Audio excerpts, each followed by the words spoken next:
স্বৈরশাসক বর্তমান সময়ের সবচেয়ে আলোচিত একটা শব্দ স্বৈরশাসক। পৃথিবীর ইতিহাসে যে কটা স্বৈরশাসক ছিল, আজকের এই ভিডিওর মাধ্যমে এই স্বৈরশাসকদের শেষ পরিণতি কি হয়েছিল এবং তাদের আদৌ কি রাজনীতিতে আবার ফিরে আসতে পারছে কি না, সেই ব্যাপারটা আজকে আমরা জানবো আজকের এই ভিডিওতে।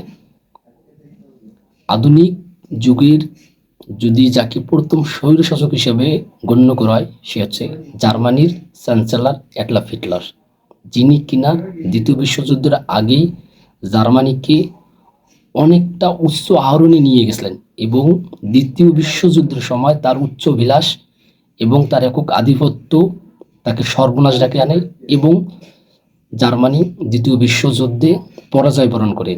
এবং দ্বিতীয় বিশ্বযুদ্ধে পরাজয় বরণ করার পর এই অ্যাডলফ হিটলার এক সময় বাংকারে আত্মগোপন করে। এই অনেকেই ধারণা করে এই অ্যাডলফ হিটলার বাংকার থেকে আর কখনো বাড়ি হতে পারে নাই এবং সেখানেই যে আত্মহত্যা করছেন।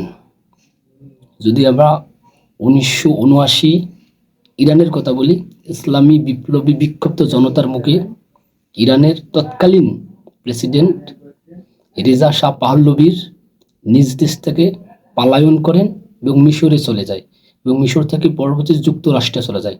সে কিন্তু পরবর্তীতে আর কখনোই তার নিজ দেশে এসে রাজনীতিতে অংশগ্রহণ করতে পারেনি। 1999 সাল পাকিস্তানে সামরিক অভ্যুত্থানের মধ্য দিয়ে ক্ষমতায় আছে পারভেজ মোশাররফ এবং 2008 পার্লামেন্টের রোশানলের কারণে এই পারভেজ মোশাররফ সরকার ক্ষমতাচ্যুত হয়ে যায় এবং নিজ দেশ থেকে বিতাড়িত হয়ে যুক্তরাজ্যে অবস্থান করে এবং পরবর্তী সময়ে তিনি মৃত্যুবরণ করেন। 2010 তিউনিসিয়ার যে জেসমিন বিপ্লব হয়, সেই জেসমিন বিপ্লবের নেতৃত্বে বা যে ব্যক্তিকে কেন্দ্র করে একজন বয়জিজি ব্যক্তি, যিনি পুলিশের অত্যাচারে নিজের গায়ে আগুন লাগিয়ে দেয় এবং এটা দেখে গোটা দেশ আন্দোলনের সরব হয় এবং সেই তিউনিসিয়ার তৎকালীন সময়ের স্বৈরশাসক জাইনাল আবেদিন দীর্ঘ 23 বছরের স্বৈরতন্ত্র মুক্ত হয় এবং তিনিও দেশ থেকে পলায়ন করেন। এই তিউনিসিয়ার জেসমিন বিপ্লব ছড়িয়ে পড়ে পার্শ্ববর্তী দেশ মিশরে। হুসেইন মোবারক দীর্ঘ 3 দশকের একটা স্বৈরশাসকের মুখ হাত থেকে রক্ষা পায় মিশর।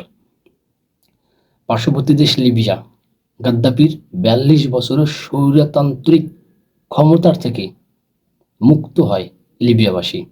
2022 শ্রীলঙ্কার গুয়াতাবে রাজাপাকসে ছাত্র জনতার বিক্ষোভের মুখে নিজ দেশ থেকে পালিয়ে যায় এবং ছাত্র জনতা তার প্যালেস দখল করে নেয়। 2024 5ই আগস্ট বাংলাদেশ প্রেক্ষাপট, এক স্বৈরতন্ত্রের অবসান ঘটে। দীর্ঘ 17 বছরের একটা স্বৈরতন্ত্রের অবসান ঘটে বাংলাদেশে।